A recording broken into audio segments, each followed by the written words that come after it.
We hold these truths to be self-evident, that all men are created equal, that they are endowed by their Creator with certain unalienable rights, that among these are life, liberty, and the pursuit of happiness, that to secure these rights, governments are instituted among men, deriving their just powers from the consent of the governed, that whenever any form of government becomes destructive of these ends, it is the right of the people to alter or to abolish it, and to institute new government, laying its foundations on such principles and organizing its powers in such form as to them shall seem most likely to affect their safety and happiness.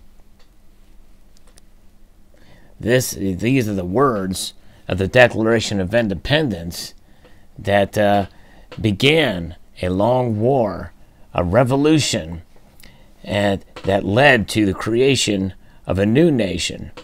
A new nation was declared on this day in 1776, and actually it was on July 2nd when it really was constituted, but July 4th is the date that is on the document here. And the list of grievances are many in the document, as can be seen and read, and I encourage everyone to read the document, and then come to the end where it says, "We therefore, the representatives of the United States of America in General Congress assembled, appealing to the Supreme Judge of the world for a rectitude of our intentions, do, in the name and authority of the good people of these colonies, solemnly publish and declare that these united colonies are, and right ought to be free and independent states, that they are absolved from all allegiance to the British Crown." And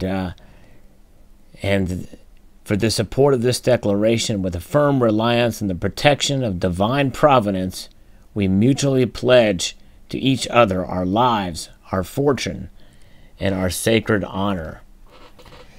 And that is the foundation of this country, which led to, in 1787, the ratification of the states to recognize the new Constitution, newly minted, which outlined the ideas for money, commerce, and the beginnings of rights. In 1791, those bills of rights were written up with 10 original amendments, which outlined those inalienable rights, those God-given rights that were recognized by government.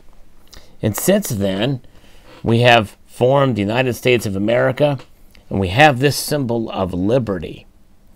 And liberty, Lady Liberty, is free. And as you can see here on this walking liberty, this representation on the famed American Silver Eagle shows walking liberty facing west towards the idea of progress and westward expansion that we saw.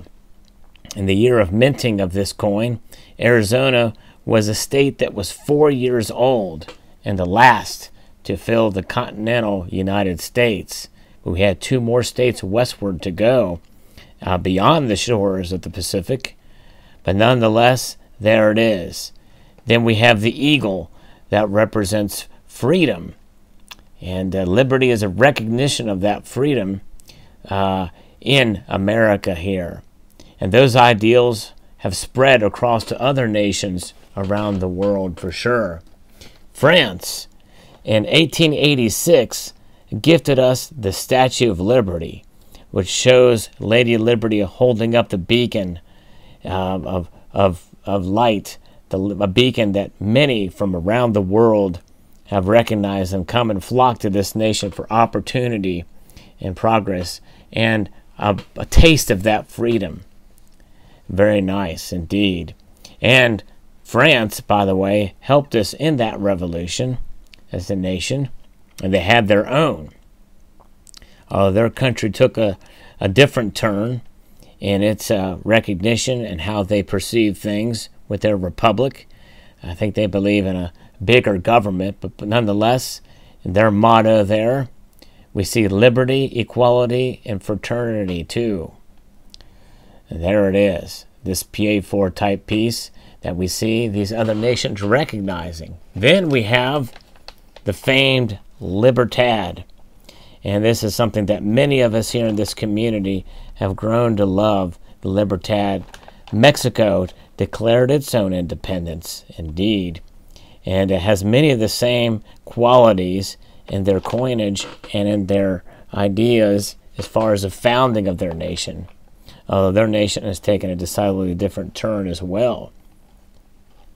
And there we see even their name, the United States of Mexico, rings very familiar to us here in the United States as a neighboring country indeed. And the other nations of the Crown, the Commonwealth nations such as Canada, Australia, and others, have really taken on those ideas because aside from declaring independence from the United Kingdom, our nation is founded upon British common law. And by and large, the idea of a monarchy really doesn't hold as much weight as it did back in the time of the separation from King George III. Now Great Britain is an ally, a strong ally to us, as many other Commonwealth nations and freedom-loving nations around the world. Many nations have followed that model. And then they all come back to this declaration and how it's represented. It has inspired so many around the world. The freedom and liberty and the celebration thereof, such as the case with this 3-coin set for the United States of America of 40% silver pieces, beautifully done to represent 200 years of freedom. We now far surpass that. Can we hold on to those ideas and recognize and go back to the roots and the foundations of this country? I think we'll all be better off for it. And I think that if we do get back to that program, we may not see these men on coins anymore because the idea of America surpasses any man, no matter what their stature is. Even this man, who is the foundation, a model for the presidency, and the architect of the revolution, General George Washington. The United States of America is a special place, and it's exceptional in its ideas. And the people that live within her boundaries are very fortunate to have been raised and as part of that institution. So happy 4th of July, happy Independence Day to not only Americans, but to people around the world. And I hope you all can find inspiration in the story of America. And I'd like to extend a multitude of gratitude to y'all for watching. And happy 4th of July.